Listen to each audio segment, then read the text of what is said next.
Morning, सुप्रभात सभी साथियों को नमस्कार। मैं एआरपी हृदय कुमार सिंह उपस्थित हूँ आज एक नए वीडियो के साथ। आशा करता हूँ आप सब स्वस्थ एवं सकुशल होंगे। साथियों, आज के इस वीडियो में हम चर्चा करेंगे नवीन विद्यालय प्रबंध समिति के पुनर्गठन के संबंध में।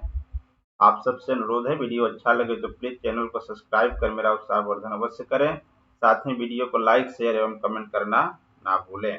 तो चलिए देखते हैं साथियों, नवीन विद्यालय प्रबंध समिति के पुनर्गठन से संबंधित किन किन प्रमुख बातों को ध्यान रखना है और जो हमारी वर्तमान समय में विद्यालय प्रबंध समिति कार्यरत है उसका कार्यकाल कब समाप्त होने वाला है। तो आइए देखते हैं विद्यालय प्रबंध समिति का पुनर्गठन से संबंधित प्रमुख बातें। साथियों, विद्यालय प्रबंध समिति का गठन गैर अनुदानित विद्यालयों को छोड़कर प्रत्येक विद्यालय में किया जाएगा। यानी जो गैर अनुदानित विद्यालय हैं उन्हें छोड़ करके बाकी सभी विद्यालयों में विद्यालय प्रबंध समिति का गठन किया जाएगा। प्रत्येक 2 वर्ष में इस समिति का पुनर्गठन किया जाएगा। इस हेतु समिति का कार्यकाल 23 माह पूर्ण होने के साथ ही नई विद्यालय प्रबंध समिति के गठन की कार्यवाही आरंभ कर दी जाए एवं 24वां माह समाप्त होने के पूर्व ही नवीन समिति का गठन कर लिया जाए। अपरिहार्य परिस्थितियों में यथा आम चुनाव, महामारी, प्राकृतिक आपदा आदि की स्थिति में यदि 24वें माह में नवीन विद्यालय प्रबंध समिति का गठन नहीं हो पाता है तो ऐसी दशा में या ऐसी स्थिति में जब स्थितियां सामान्य होते ही यथाशीघ्र विद्यालय प्रबंध समिति का गठन कर लिया जाएगा एवं नवीन समिति के गठन तक पूर्व की समिति कार्य करती रहेगी।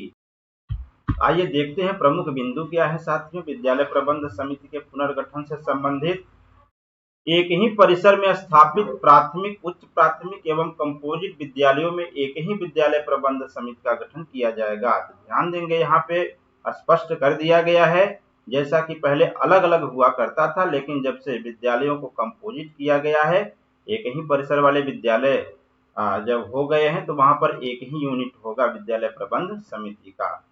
विद्यालय प्रबंध समिति में 15 सदस्य होंगे, जिसमें से 11 सदस्य अध्ययनरत बच्चों के माता पिता अथवा अभिभावक होंगे, परंतु समिति में 50% सदस्य महिलाएं होंगी। जो आप 11 सदस्य रखेंगे बच्चों के माता पिता और अभिभावक, उनमें से 50% सदस्य महिलाएं होनी चाहिए। साथियों, इसका जरूर ध्यान रखेंगे।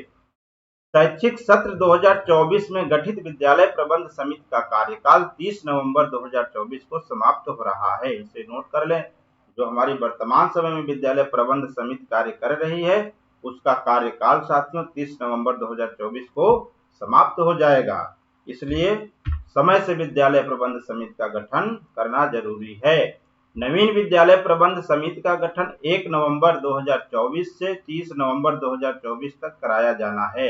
अर्थात माह नवंबर में ही नवीन विद्यालय प्रबंध समिति का पुनर्गठन हमें कर लेना है। जल्द ही शासनादेश इसका आप सब तक पहुंच जाएगा। आप सब अपनी पूर्व तैयारी कर लें। कंपोजिट विद्यालय में एक ही विद्यालय प्रबंध समिति का गठन किया जाएगा। विद्यालय प्रबंध समिति में कुल 15 सदस्य होंगे, जिनमें 11 अध्ययनरत बच्चों के माता पिता व अभिभावक होंगे।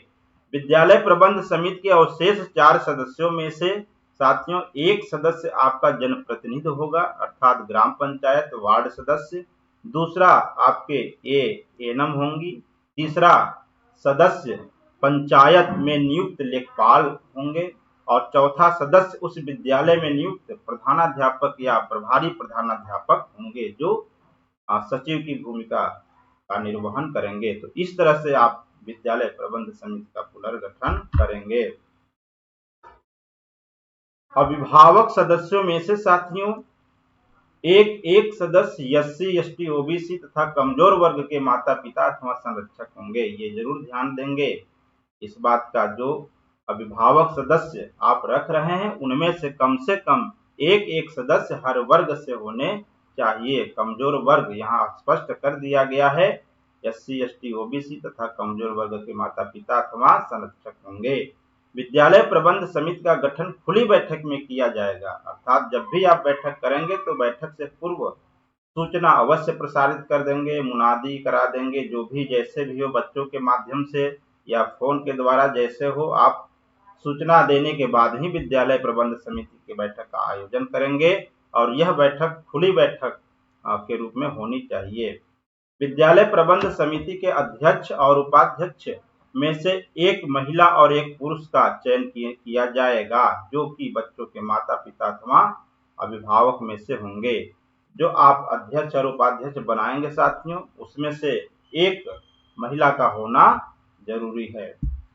ध्यान देंगे, शिक्षा मित्र रसोइया या विभाग में कार्यरत किसी को भी सदस्य नहीं बनाया जाएगा। जो आप ये विद्यालय प्रबंध समिति के सदस्य बना रहे हैं, अब बच्चों के अभिभावक, उनमें से आपको इस बात का ध्यान रखना होगा, शिक्षा मित्र रसोइया या विभाग में कार्यरत किसी को भी इस सदस्य के रूप में आप सम्मिलित नहीं करेंगे, भले ही उनके बच्चे विद्यालय में पढ़ रहे हों।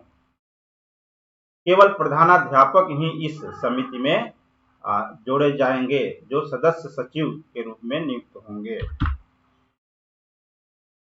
नवीन विद्यालय प्रबंध समिति 1 दिसंबर 2024 से क्रियाशील होगी। साथियों, तो 1 दिसंबर 2024 से नवीन विद्यालय प्रबंध समिति अपने जिम्मेदारियों का निर्वहन करना प्रारंभ करेगी। विद्यालय प्रबंध समिति का कार्यकाल 24 माह के लिए होता है।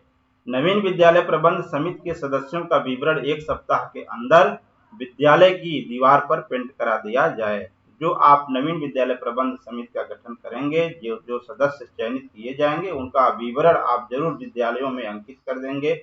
यदि संभव हो तो दीवार पर पेंट करा करके लिख देंगे।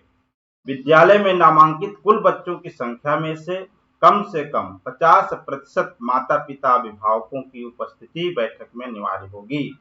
तो इस बात का जरूर ध्यान रखेंगे, जब भी आप बैठक करेंगे तो बैठक में प्रतिभागिता 50% से कम किसी भी दशा में ना हो। यदि इससे कम होती है तो बैठक, वो गठन सर्वमान्य नहीं होगा साथियों। तो बैठक में आप उपस्थिति का विशेष ध्यान देंगे। नवीन विद्यालय प्रबंध समिति के गठन की तिथि ब्लॉक स्तर से तय की जाएगी, जो कि विकास खंड के नोडल अधिकारी की उपस्थिति में गठन किया जाएगा। तो ब्लॉक स्तर से इसकी सूचना प्रेषित की जाएगी साथियों। न्याय पंचायतवार नोडल पर्यवेक्षक भी नामित किए जाएंगे, उन्हीं की देखरेख में आपके विद्यालय प्रबंध समिति का गठन किया जाएगा। विद्यालय प्रबंध समिति के गठन के चयनोपरांत समस्त सदस्यों के हस्ताक्षर की ये तालिका है साथियों, वर्ष 2024 से 26 के लिए। जब विद्यालय प्रबंध समिति के सभी सदस्यों का आप चयन कर लेंगे तो यहाँ पर उनका विवरण अवश्य लिखेंगे और हस्ताक्षर कराएंगे। ये फॉर्मेट है साथियों। यहाँ आप विद्यालय का नाम लिखेंगे, न्याय पंचायत का नाम लिखेंगे, विकास खंड का नाम लिखेंगे और जनपद का नाम लिखेंगे। इसके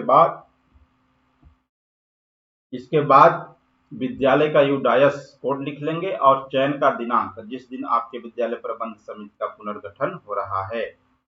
यहाँ पे आप सदस्यों का नाम लिखेंगे, क्रम से सदस्यों का नाम लिख लेंगे, पद लिख लेंगे। पद सबसे पहले अध्यक्ष, फिर उपाध्यक्ष, इसके बाद सदस्य में जो आपके जनप्रतिनिधि होंगे, निर्वाचित जनप्रतिनिधि, ग्राम पंचायत, वार्ड मेंबर जो भी हों, फिर एनम, इसके बाद लेखपाल और फिर प्रधानाध्यापक।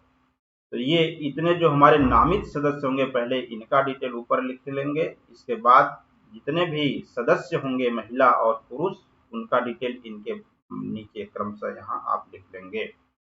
लिखने के बाद यहाँ सभी का हस्ताक्षर करा लेंगे साथियों। सभी की उम्र यहाँ पर लिख देंगे, सभी का लिंग लिख देंगे, जाति लिख देंगे, शैक्षिक योग्यता लिख देंगे, उनकी जो पढ़ाई लिखाई जितनी हुई है, और मोबाइल नंबर यहाँ सबका जरूर लिखेंगे। मोबाइल नंबर अनिवार्य है साथियों। इतना सारा डिटेल लिखने के बाद आप यहाँ पे अपना स्वयं हस्ताक्षर कर लेंगे और जो आपके पर्यवेक्षक नामित किए जाएंगे उनका भी हस्ताक्षर होगा। तो दोनों लोगों का हस्ताक्षर होने के बाद आप इसे बीओ कार्यालय में भेज देंगे और एक प्रति अपने पास भी सुरक्षित रख लेंगे। तो उम्मीद करता हूं कि ये पूरा प्रोसेस जो है साथियों, विद्यालय प्रबंध समिति के पुनर्गठन से संबंधित आपको समझ में आ गया होगा और अच्छे से अपने विद्यालय में विद्यालय प्रबंध समिति की गठन पूरी पारदर्शिता के साथ कराएंगे, ऐसा मुझे पूर्ण विश्वास है। वीडियो देखने के लिए आप सबका बहुत बहुत धन्यवाद। आपका दिन शुभ हो।